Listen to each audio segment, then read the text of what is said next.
There we go. Oh, I see. That's There what we you go. meant. Okay. Okay. Hi, everyone. I'm Holly Roseman Fink. I am president of WJCI and co-founder also. And I am really so honored that you're all here. Thank you for joining us this evening. Tonight, we're honoring International Holocaust Remembrance Day, and we have several special speakers planned. So I'm not spending a lot of time on introductions because we want to launch right into these special people. But first, a few very quick reminders. Our program is being recorded and will be put on our YouTube channel. We'd love you to name and rename your congregation and yourself, and tell us your congregation or your affiliation, organization in the chat box, and your own personal refugee story, if you have one.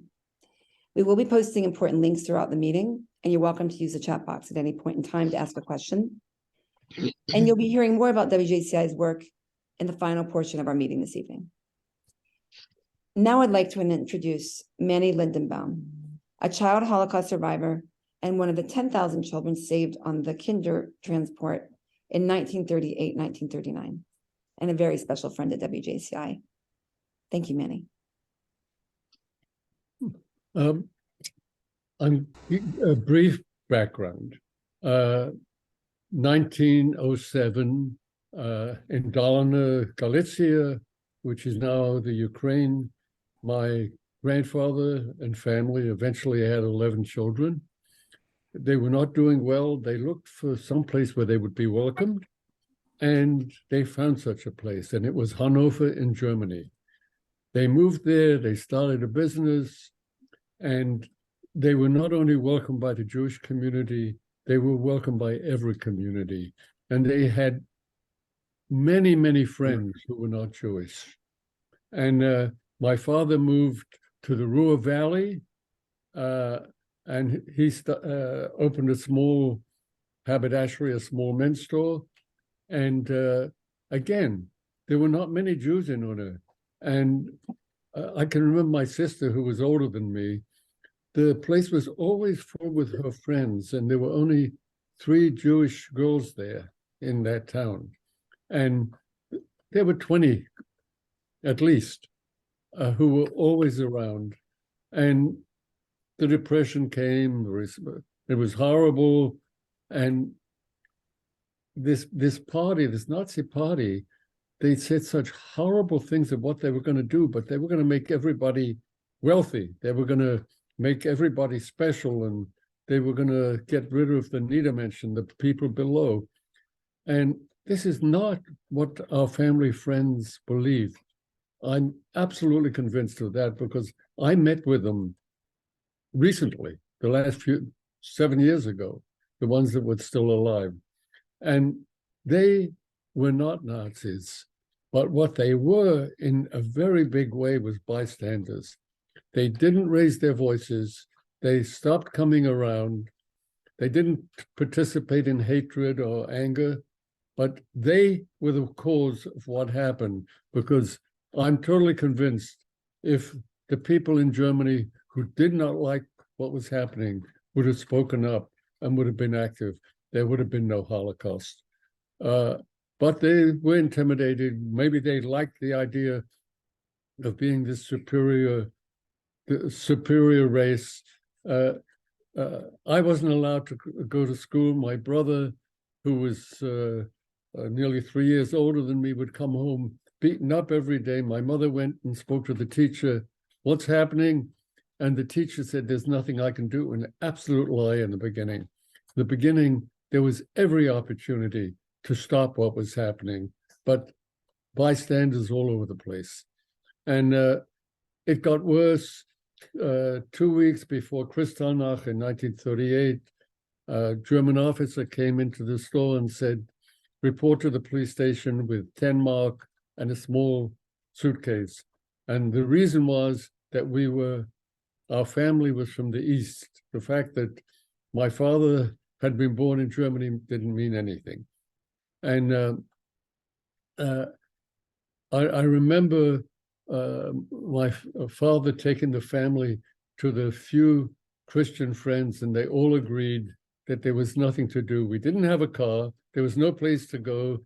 the doors were closed all over, and we reported to the police station, and these superior idiots had nothing better to do, it was Thursday, than to keep us until the sun went down on Friday night, so that my Zeta, my grandfather, the other one, who was Orthodox, had to travel on the Sabbath.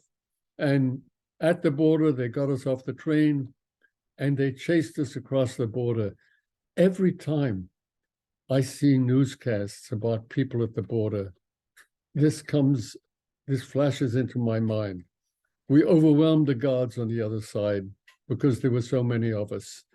And we were out of Germany, we were in Poland. And again, the scene which must take place today in different ways. Immediately, we saw Polish peasants coming on horses and carts, coming to help us and offering to help us and telling us they were going to take us to a sanctuary and stealing everybody's suitcase and leaving people with nothing. When, on the other hand, when we got to Sponsion, which was the town that we went to, the people did not attack us. They let us sleep in the stables. They let us sleep in the streets. I felt more free than I had in Germany as a 6-year-old. I'm amazed that happened, because there's so many bad stories about the Polish people, but that was not this town. They did not feed us. They did not take us in, and unless some of us were able to have smuggled money with us, although if they would have caught any of it, they would have taken. Again, we were there for 10 months, sleeping in a burnt-out building, and within 36 hours of the time we got there, HIAS and the Joint Distribution Committee showed up. And the one thing that I remember that they gave us was cloth bags, because we were sleeping on the ground, and we were able to put straw in the bags, and that made a huge difference.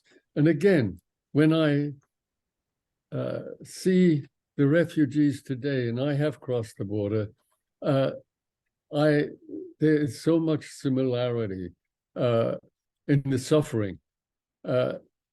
Within 10 months, we had enough to eat. The aid organizations helped us. The German army is on the border, and we have to get out of there. And we're at the railroad station, and somebody said that there's a possibility of getting some kids to England on a Polish troop ship. And my mother and father immediately pushed me and my brother over to this guy, and they turned around and left.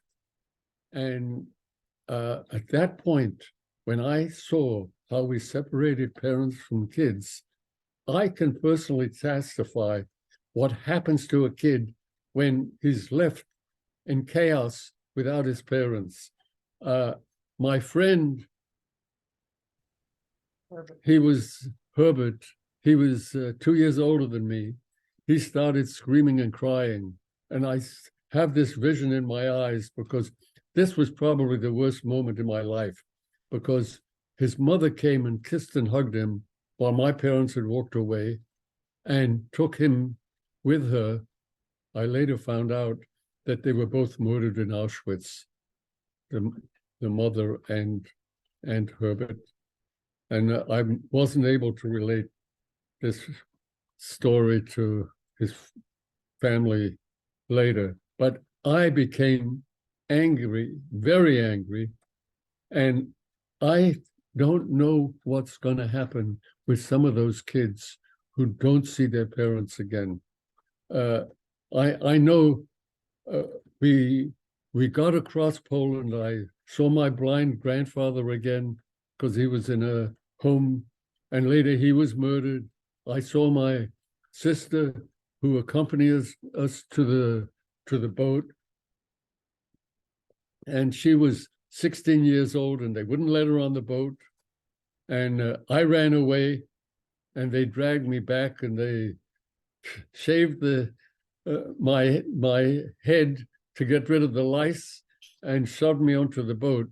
And I never cried.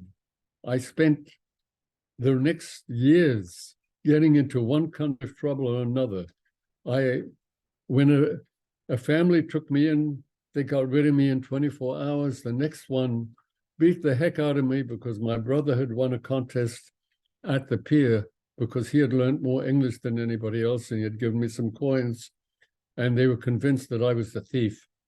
And my mind, every time I read about refugee kids, that's what I see, because I'm 10 years old and I'm in school in England, going from one home to the other, and I had learned absolutely nothing other than how to make everybody around me crazy, including the police at times. And you know, we have a responsibility to not have this happen to kids. It's unbelievable. But when I was 10 years old, I got a teacher, and I wish I could remember her name, who was able to teach me everything in 1 year. The caning stopped. I used to be caned on a daily basis, which was a stupid thing to do in the schools, but they did it. And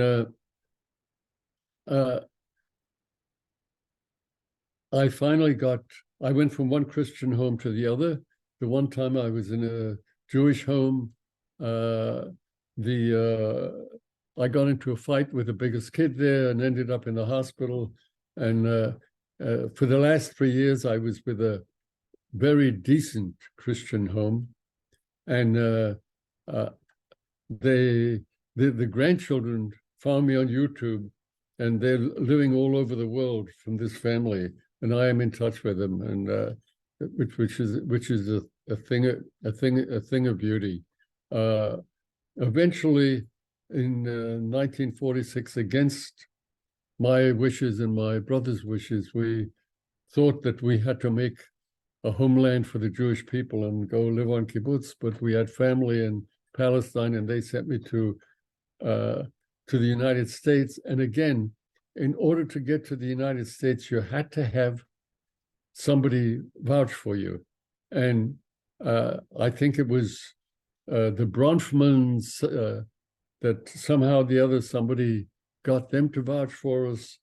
And we got to the United States. My uncle, who had only been in the States for a couple of years, a Holocaust survivor who had escaped from a camp by beating up a guard who had kicked a pregnant woman. And I was on the farm. And again, I still wasn't over the anger. It took me probably until I got married. But the thing is that the only way that I was able to exist and to get my mind together was that I survived and my sister didn't. And why?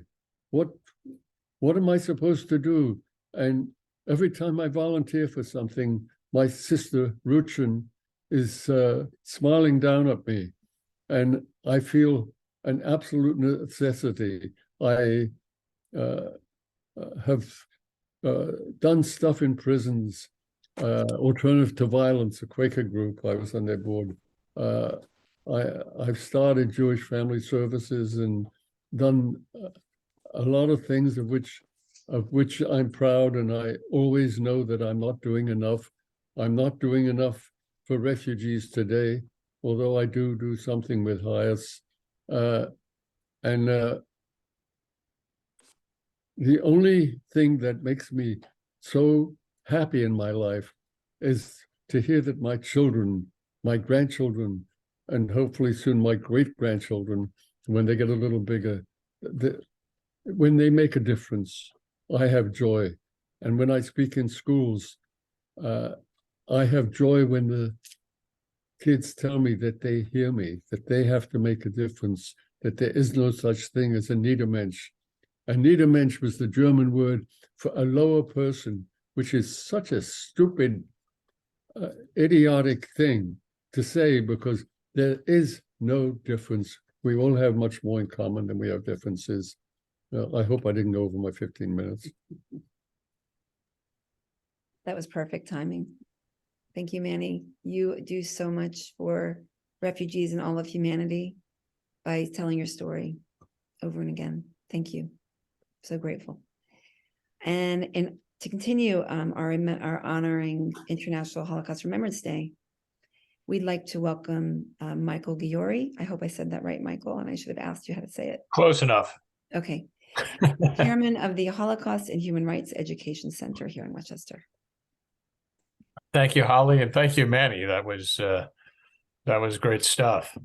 I should just start out by saying that I am the son of Holocaust survivors and refugees. My parents entered the United States on a transit visa in 1948, overstayed their visa, and my sister, my brother, and myself were born as U.S. citizens.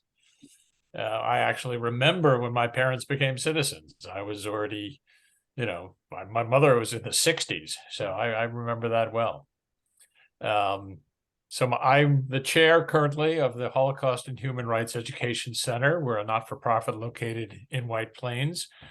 And we enhance the teaching and learning of the lessons of the Holocaust and human rights through the lens of the Holocaust, and teach people to treat everybody with dignity and respect. Just to give you a quick background on what we do, we have 5 groups who we serve: Holocaust survivors, students, teachers, generations forward, which is second and third generation individuals like myself, and the community at large.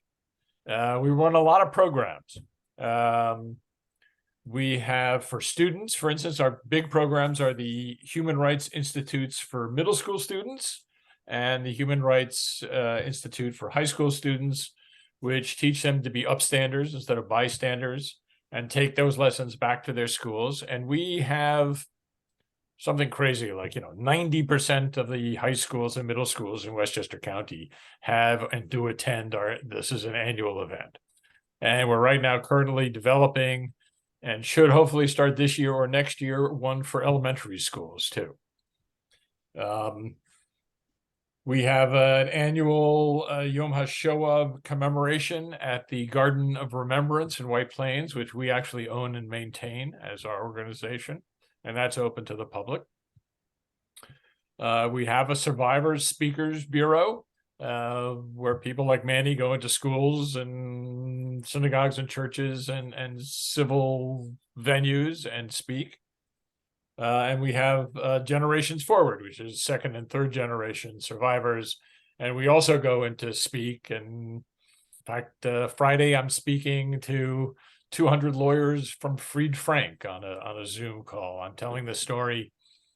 My father's first cousin. Now, this is an amazing story.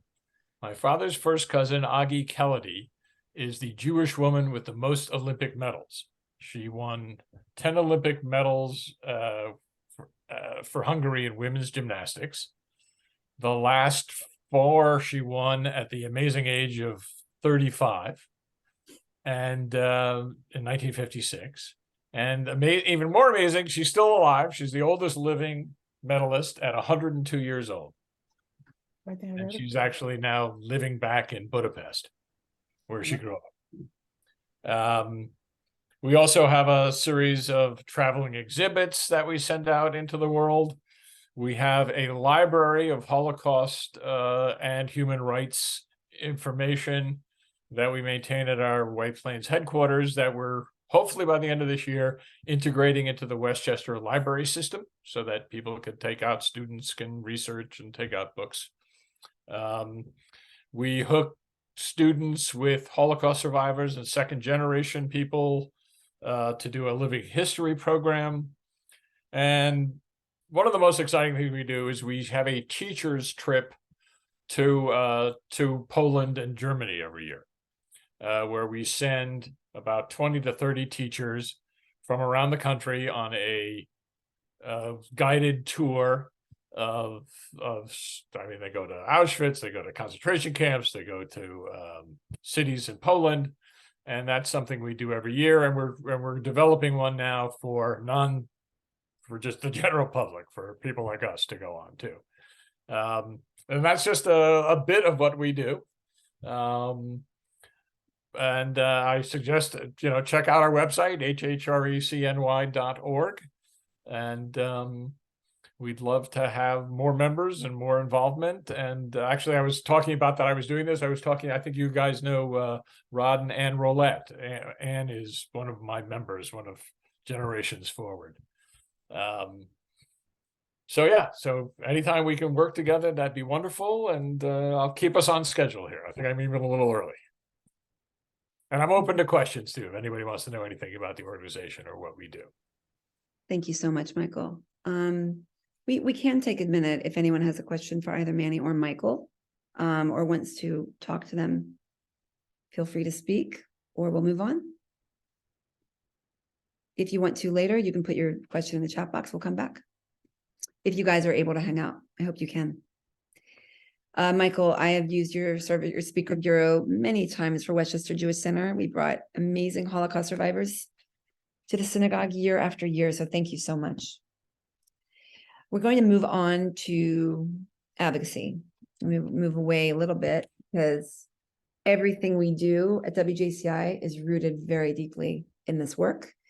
And Rebecca Kirzner is a very good, long friend from our very beginning. She's Senior Director of Grassroots Organizing Advocacy at HIAS. And we're so lucky to have you here, Rebecca. Thank you. I am so lucky to be here. Thank you so much for having me again. And I'm going to run through, as Holly said, some advocacy updates.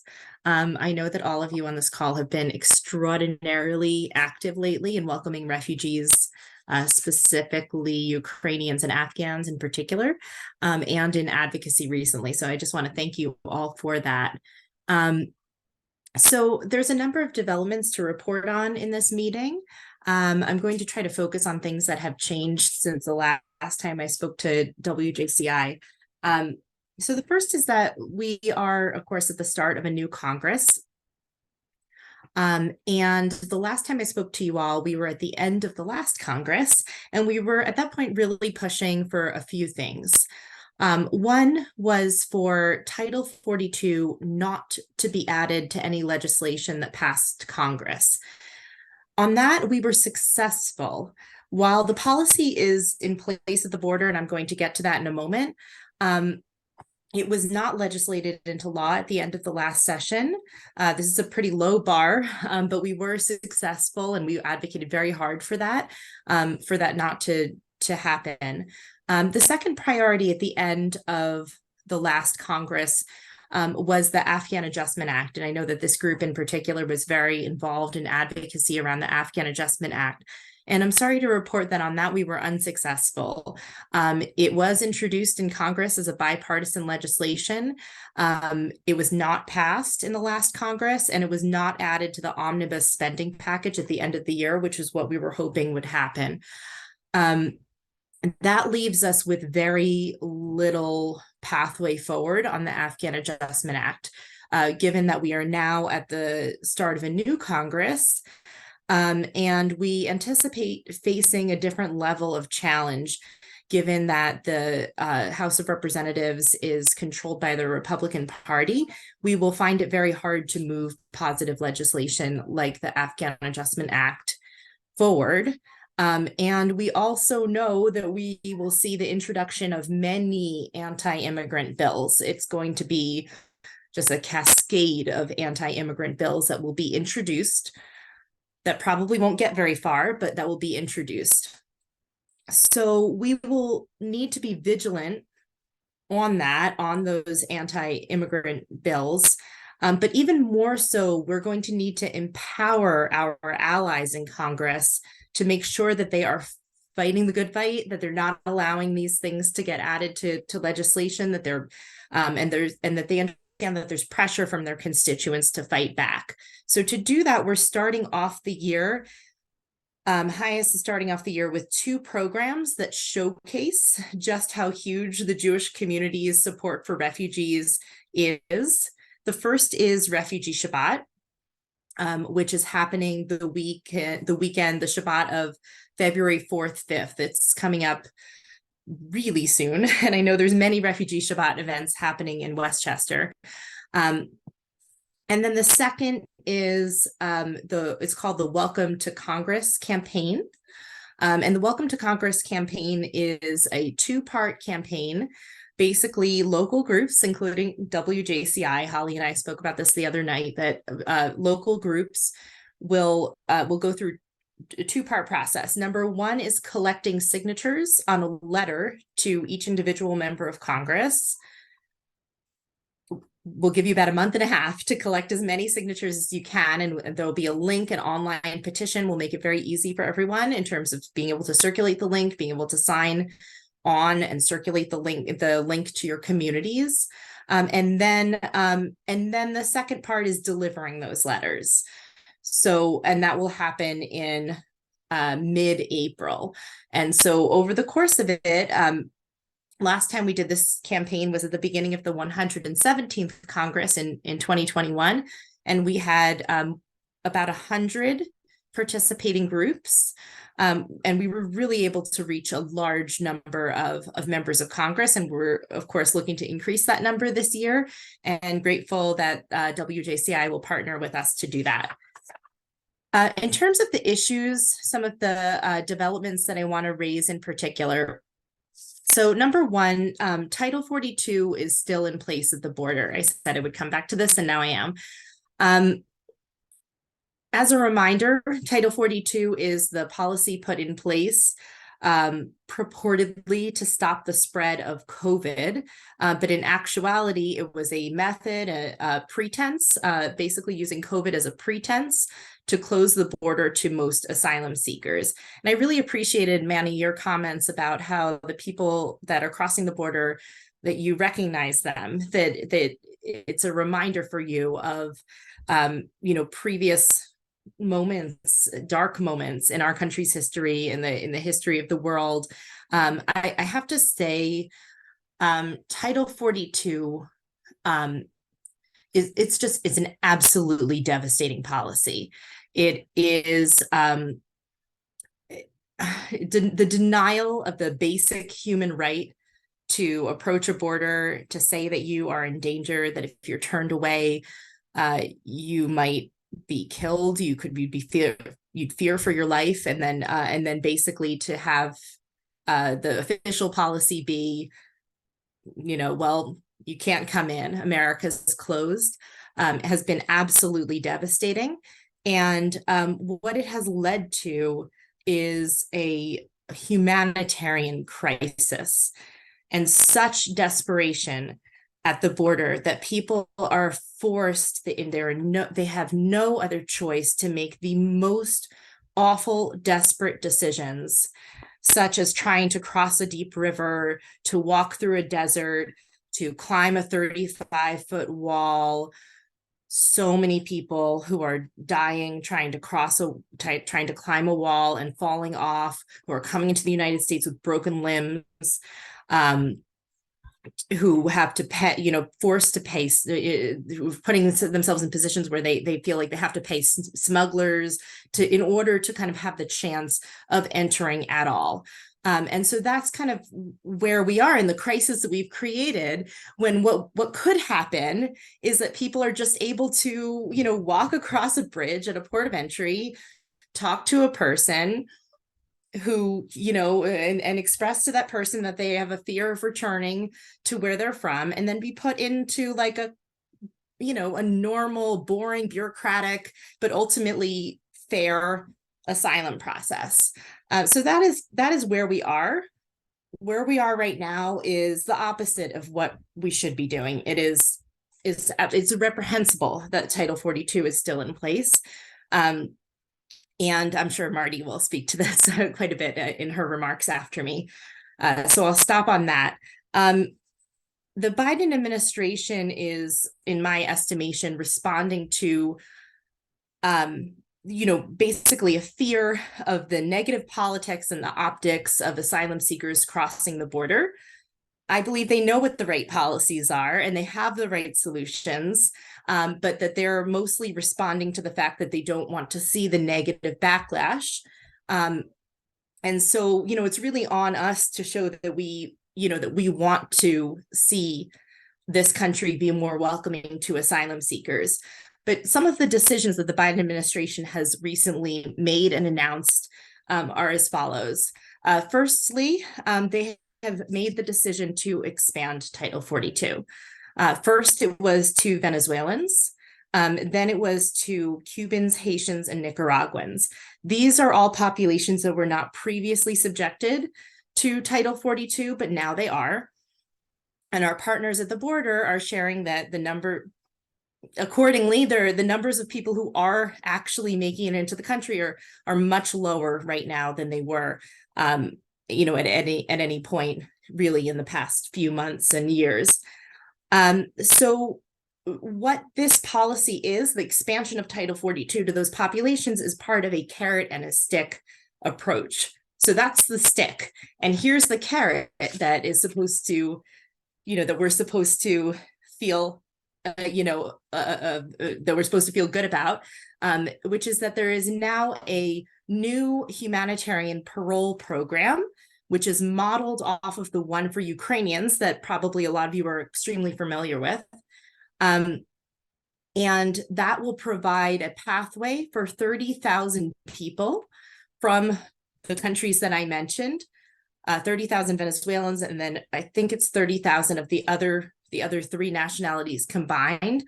But it's if those people apply from their home country, they need to be or not, they need to be not in the US, they need to be not in Mexico, they need to be not, they have to be, significantly outside. If they apply from their home country, if they have a sponsor lined up in the United States who is applying for them on their behalf, just like the Ukrainian model, if they have a passport and documentation, and if they have the money for a flight to be able to fly into the United States. So I'm glad that pathway exists, because for some people that will be very helpful. However, it is egregiously inequitable. It denies safety to the people who are the most desperate, who have taken difficult, dangerous journeys to the United States because they are in fear for their lives and they are desperate to get to the United States.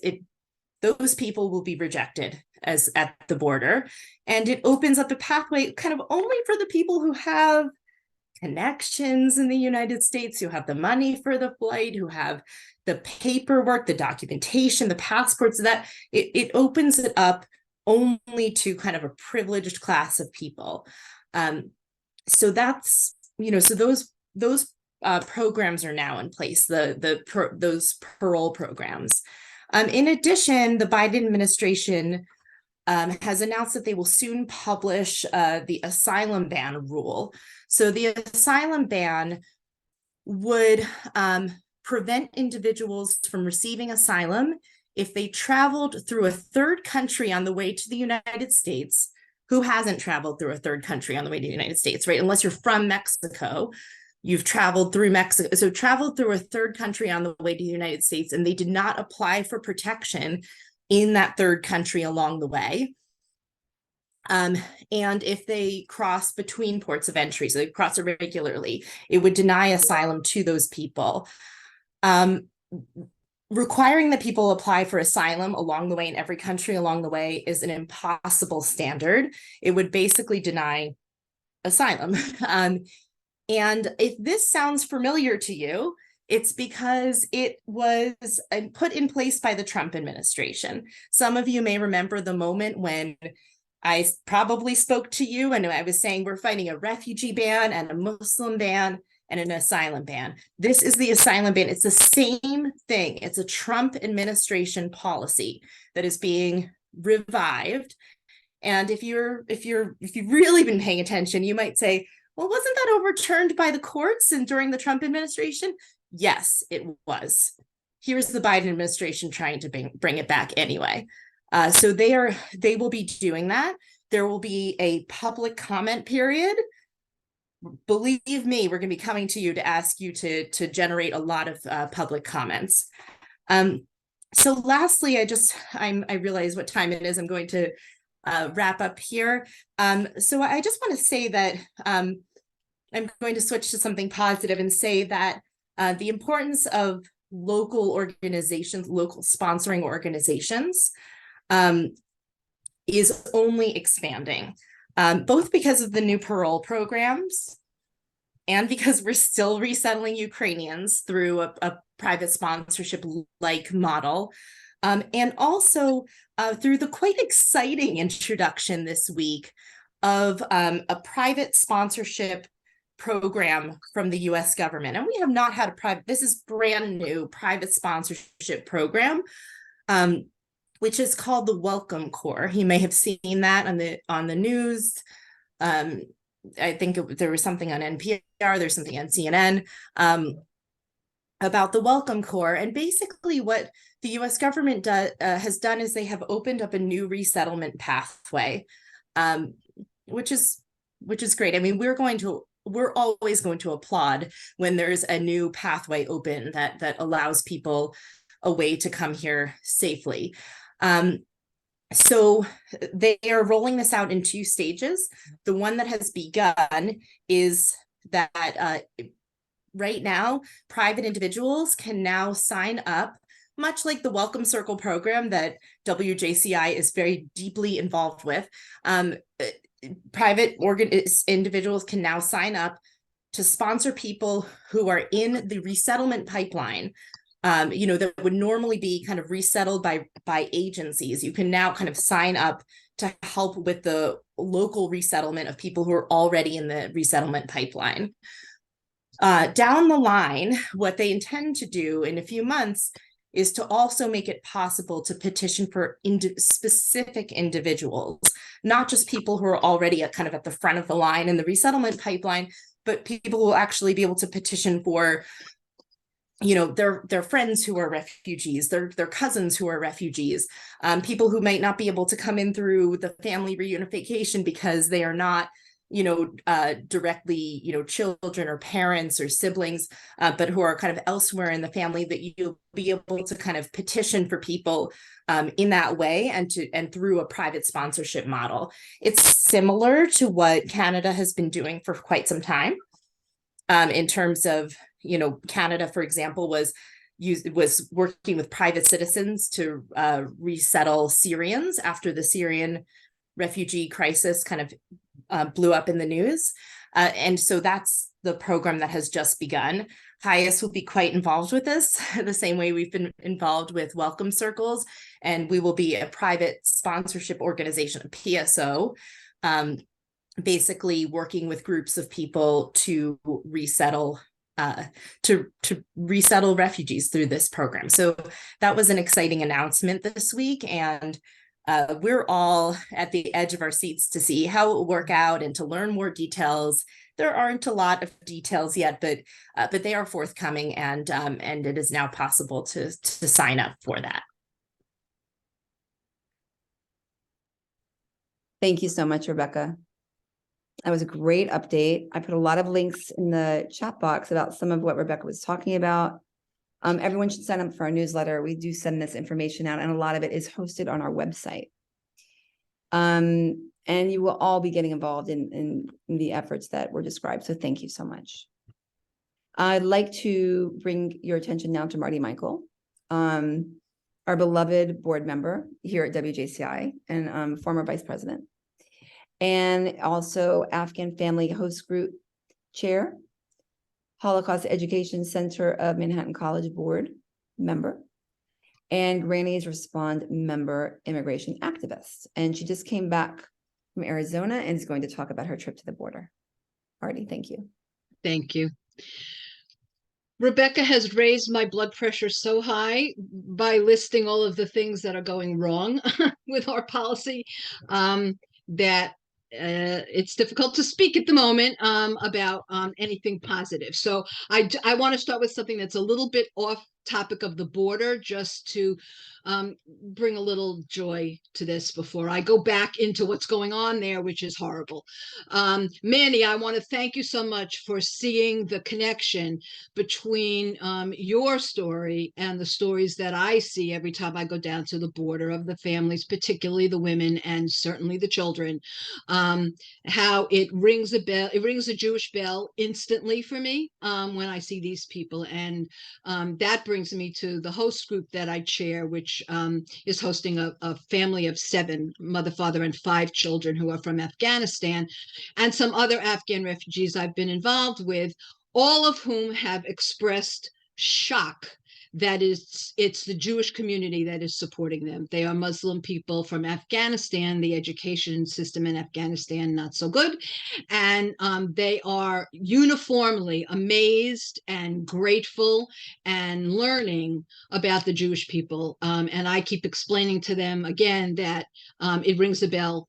For me, it speaks to my grandmother, my ancestors. And I think that HIAS and all of us can be very proud that we have not only not forgotten, but we continue to act on what we have not forgotten. So thank you. And my heart rate has gone down.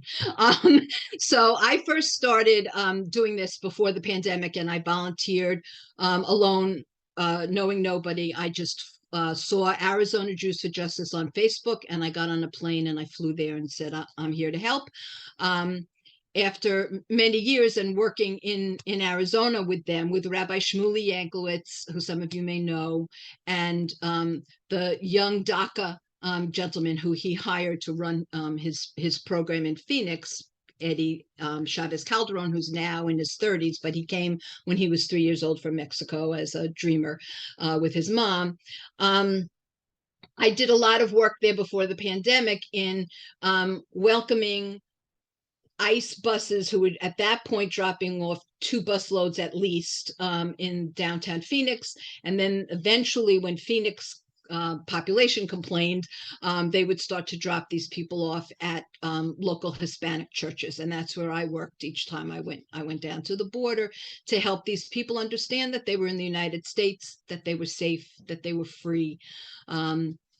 Even though they were wearing ankle bracelets, and even though all they had was an asylum hearing date, they did not have asylum. I also went to the immigration courts and watched the broken system try to work. The judges were actually trying to help, but the groups that the people that they were trying to adjudicate for were a mass of people with no attorneys and with no English. They had a translator in the court and no idea what to do in order to apply for asylum. So it was a guaranteed failure for absolutely everybody, even if they had very just cause to seek asylum. They had no way of navigating the system. The judges realized that.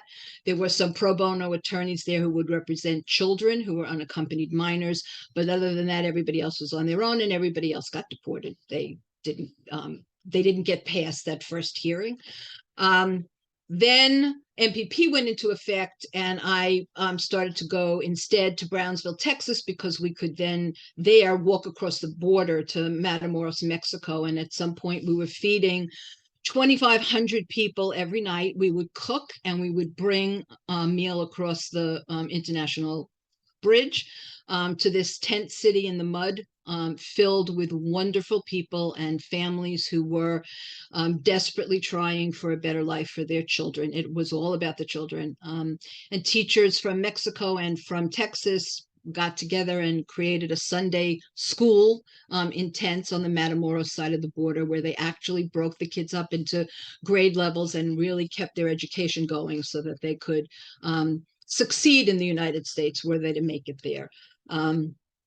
And I was around, I wasn't down there exactly on the day that MPP was rescinded. And these people who I, by that point, knew personally, came across the bridge waving their papers of that they had an asylum hearing, and the camp was cleared out. And Mexico immediately wiped away any remnant of the fact that 2,500 people had lived there for 2 years and turned it back into a park. I then began to work in the United States because of the pandemic for a couple of years. And recently reconnected with Eddie from Phoenix, who had come up to Riverdale for something else. And we went back. I always end up, that one time I went just by myself, and all the other times many people wanted to come with me. I took a bunch of rabbis once. I took 13 women and 2 college students once. I always end up with a group of people who come down with me to help. What feeds me most is to help one-on-one. Rebecca, I respect and love what HIAS does.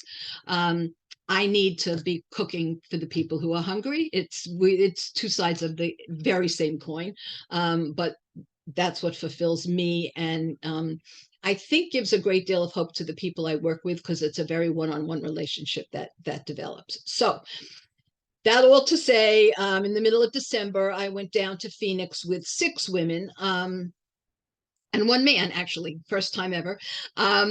And worked with Rabbi Shmuley again. And I found, Rebecca, the same thing that you were saying. There were fewer people. Where I used to see 250 people at a drop-off, now I saw 60, 1 bus maybe. One of the pastors of the churches said, look at this, it's not a Homeland Security bus. Usually it's a Homeland Security bus that would show up. He said, they don't have enough buses. They don't have buses anymore, and the buses are all breaking down, so they're renting buses to release people from detention. His opinion and my opinion was that it was sort of feeling like a third world country, trying to have the volunteers at the churches and us and whoever else might show up help these people through that first few hours or days of being released from on the other side of the border. And now on rented buses, they did have immigration staff on the buses, but it was not like it used to be, which could have been perhaps better, but it was actually worse. These people were different also. They were from different countries. I saw people from Peru, which I had never seen before, many Venezuelans, a few Cubans, a few Haitians, some Africans. You may notice that all those people are brown. The white people seem to come through in different ways through an airport. They have money to fly. They have sponsors in the US. The Ukrainians are given a different kind of help than what the people coming up from now South America and the Northern Triangle and Central America are given. So clearly there's a racial aspect to this for sure. However, we did help about 100 fathers, mothers, and children together get through the understanding of where they were. The pastors are Hispanic, speak to them in Spanish, tell them that they're in America, they don't know that, and that they're free, they don't know that, and how they can get to move on in a day or two. They need food, they need showers, they need new clothes. The children, we give toys to them, and it completely changes their demeanor as soon as they start running around with a new toy. It's wonderful to see them turn back into children. And then these migrants move on in a day or two, and another bus shows up. And the buses do keep coming, although there are less and less people coming at, and I think it will be even worse soon as all of these new policies go back into effect. And I want to conclude by saying that I get to know these people very well. Some of them are farmers and peasants, you would say, low-wage workers. Some of them are educated. Some of them are professionals. It's really a cross spectrum of people who are having to leave their home countries for a variety of reasons, one of which is climate change, by the way. Some of them come from family farms that have been farmed for generations to be they're self-sustaining families. Now it no longer rains there, or it rains too much there, and they have to abandon their family farm and have no other way to earn money and walk to the United States. The one thing you didn't mention, Rebecca, that I saw starting, and I saw people starting to understand and try to figure out how to do, is this way of registering online through your phone for to set your first asylum hearing date. I can't tell you how completely absurd that is, and that that the United States government, if you ever tried to get tickets online to a Bruce Springsteen concert, that's kind of what this is like. These are people who half at least, do not have smartphones. If they do have smartphones, they're no longer charged because they've been walking for a month from Peru. They try to get online, they try to understand the system of entering a lottery in order to try to get one of the few asylum hearing dates that are available in that online service. It's ridiculous. There's nobody to help them understand what they're supposed to do. Some of them are teachers. I met a teacher who was trying to figure out how to do this and couldn't. And there are very few hearing dates available via that system. Maybe it'll grow and grow to be better, but to design a system for people who are walking from South America to seek asylum at our border that requires internet savvy and a smartphone that's charged, and the good luck of getting into the lottery and getting a date is so ridiculous. I can't believe it. I can't believe that this is what the system is going to be. I hope it crashes, and I hope that they realize this is not the way to do this. And I'll conclude by saying, and I'm sorry to say, I have no solutions to this. It is so bad down there. The way these people are living, the Matamoros camp is growing again. It had been, as I said, emptied out. Now there are hundreds of people, and soon to be thousands, living in tents on the Matamoros side of the U.S. border. I will be going back in March because they're going to need food again. We're starting again to raise money and cook and try to keep these people warm and fed until something changes. They can't go home, and they can't go forward, and they have their children, and there's the river. It's horrible. We can do so much better. America is so much better than this. And I hear so often about America's lack of low-skilled labor, that crops are going unpicked and factories are begging for people to work for minimum wage. Here's your workforce. These are the strong, smartest, focused, determined people, right? 100 feet away from us on the other side of the Rio Grande. How stupid is this? That's all I can say. I have to keep going, and I have to keep helping. And we all do, I know, in our own way. The people on this call certainly are. And America needs to start to understand that these people are not a threat. And the fact that they're brown is irrelevant, obviously. And the fact that they don't speak English is also irrelevant, obviously. None of our ancestors spoke English when they came here. And there's your workforce. They will be nothing but an asset to our country. That's all I have to say. We can do better, much better. Thank you, Marty. We have 5 minutes, and I am going to Manny. Would you like to say something, please? You're muted, Manny. Manny, you're muted.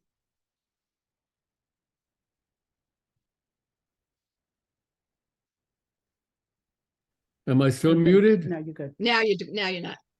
So, HIAS, I am so proud, especially after listening to this Jewish organization and what they are doing for people around the world where there is no need to mention. They're considering everybody as a human being. When we came into the United States, HIAS helped us because I went to my uncle's farm, and he was, from day one, he was a chicken farmer who bought the chicken farm with nothing and was always broke. My brother went to Temple University Hospital when he got to the United States, and he had spent the entire time as a refugee kids with nice Jewish families. Nobody ever took him to a doctor. And he spent 5 months there, and HIAS helped keep him, get him out of a ward with, 12, 15 people in it, into so he spent 5 decent months and got better and achieved. But I saw the enthusiasm, not enthusiasm, but the conviction of making a difference from everybody I've spoken to in HIAS. And I am so proud that this is a Jewish organization. And naturally, I feel guilty. I don't do enough. I need to do more. And HIAS feels the same way. But I am really relieved that it's a Jewish organization which is so active in helping refugees just the way we were refugees. That's all I want to say. Agreed. Yep. Thank you so much, Manny. That actually is a good segue into my last bit that I just want to share with all of you, because WJCI is an extension of HIAS. We are sister, brother, they are parent organization, grandma, grandpa. We follow in their footsteps. And it's been a complete honor for me as the president of this organization to be working very, very closely with them for the last, Rebecca, 6 months, 7, since the summer, I think. We have been working on an initiative that Rebecca talked about called Welcome Circles. And I'm very proud to announce that out of the 45 Welcome Circles across the states that are HIAS affiliated, 8 of them are in Westchester and Riverdale. And it's phenomenal. And HIAS, thank you so much for giving me this incredible opportunity to mobilize our community in such a powerful way. I couldn't be prouder. All of us at WJCI are just thrilled. And we have like 10 in the works. We look at this through a Jewish lens, but everyone is joining this effort. Churches, individuals. And you can go to our website later. I don't have to go through this now, but if you want to know more about it, we're still forming them. There's actually a long list of families in Ukraine and throughout Europe, and also other populations throughout the world that, quite frankly, need you to help resettle them. And the simple directions are listed on our website. It's not as simple as I make it sound, but WJCI is here to do everything you need to get to the point of bringing a family to safety. We'll help you raise the money. We'll help you find the volunteers. We'll help you with so many things. We have a lot of really important contacts too. So the directions are here. Rebecca also announced Refugee Shabbat. So I'm going to scroll down to the bottom of this page, which does outline some of the other things we're doing for Ukrainians. We have career counseling and English tutoring. We're helping, we have an Afghan women's circle in the works that's going through a mentorship component right now. WJCI exists to fill the gaps. We're not a resettlement organization, but when we see a need in the community, we run. We don't just sit. And one of the biggest things we're doing, of course, is Refugee Shabbat. We have over 40 congregations, colleges, organizations, and congregations, colleges. I'm getting tired like everyone else. And institutions taking part in this amazing effort where WJCI has a speakers bureau, and we are sending refugees into all of these synagogues to tell their story. And if you go to our website, we have a number of tools. If any of you aren't doing this at your synagogues and you'd like to, step in, please let me know. We can get you involved very easily. Something else I want to mention that's exciting for us that's coming up in April is a communal Seder, where we'll be bringing all of the refugees that we've contributed to the resettlement to here in Westchester, Rockland, and Riverdale, and their volunteers at the JCC Mid-Westchester. So those are a few of the things we're doing. You've heard a lot about what you can be doing through all of some of our partner organizations. Email me at info@wjci.org or Holly at wjci.org. And if you want to get involved in any way, we'll get you involved. We want you to do what you're comfortable with. I've posted a lot of things that you can participate in a tribe. You can join an existing welcome circle. You can form an existing welcome circle. you can help us with some of the incredible, very important advocacy campaigns that you've heard about. And if any of you want to join our organization and go in a little bit deeper, we welcome that. So on that note, I thank all of you. Manny, from the bottom of my heart, Annabelle, I don't know how to thank you for coming tonight, and Michael and Rebecca and Marty. I really thank all of you. Everything tied in so beautifully. Whenever we come up with the ideas for these meetings, they just work so beautifully. And tonight was a great example. So thank you everyone for coming and spending your evening with us. Thank you. Over and out. Thank you. Thank you. You're great.